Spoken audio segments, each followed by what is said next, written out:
Today, we're unlocking the gates to one of the most famous and maybe one of the most misunderstood buildings in the entire world, the Tower of London. I mean, it's a landmark that's just etched into history, but its real story is so much more complicated than just stone walls. Let's dive in and explore the many, many faces of this incredible place.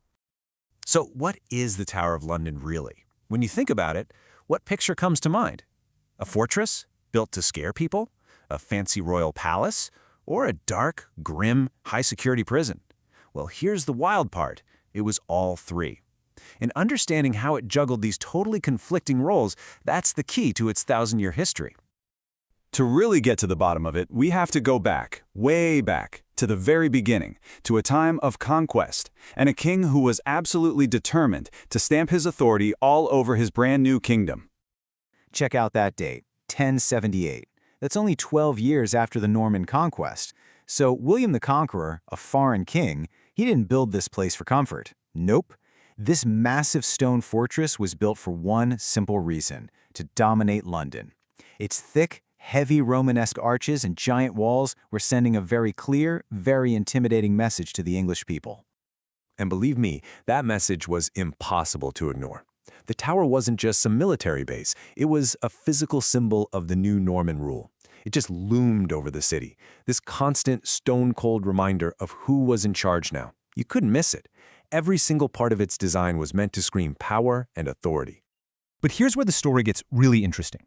Over the centuries, this symbol of oppression starts to change. The fortress develops this shocking dual identity, serving two completely opposite purposes at the exact same time.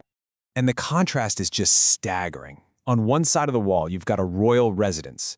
Kings and queens are living here, they're holding these lavish parties, adding luxurious new buildings. But literally meters away, it becomes England's most notorious prison. Why? Well, if you're a monarch, having your most dangerous political enemies right where you can see them was brutally convenient. It was a palace of power and a dungeon of despair, all rolled into one. Now, what's so cool about the tower is that it isn't just a relic of the past. It's a living, breathing piece of history, and it's protected by some very unique guardians and some very famous birds. You've definitely heard of the Beefeaters, right? Well, their official title is the Yeoman Warders, and for centuries, they were the tower's chief officials and guards. Today, they still protect the fortress, but they've also taken on a brand new role. They are the storytellers, the tour guides who bring its incredible and sometimes terrifying history to life for millions of visitors.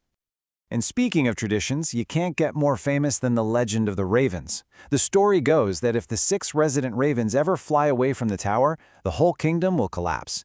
Now, it might be a myth, but it's one they take very, very seriously. These birds are actually enlisted soldiers of the crown, and they're cared for by a dedicated raven master from the Yeoman Warders.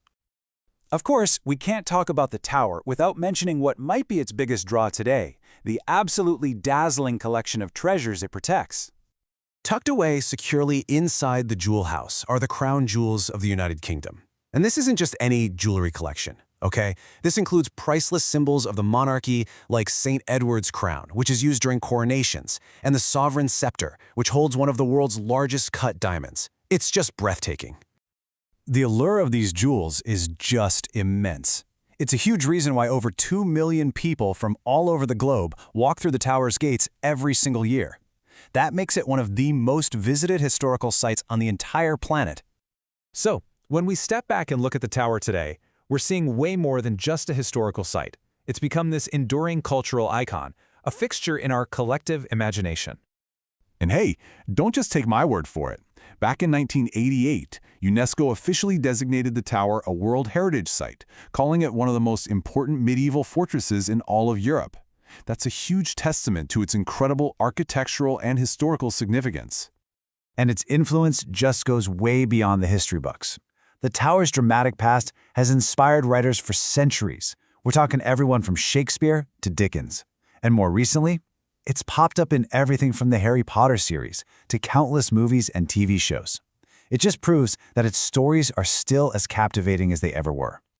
So, from a conqueror's stronghold to a royal palace, from an infamous prison to a global tourist icon, the tower has constantly reinvented itself. It really makes you wonder, for a fortress that has already seen 1,000 years of history, what story will it possibly tell next?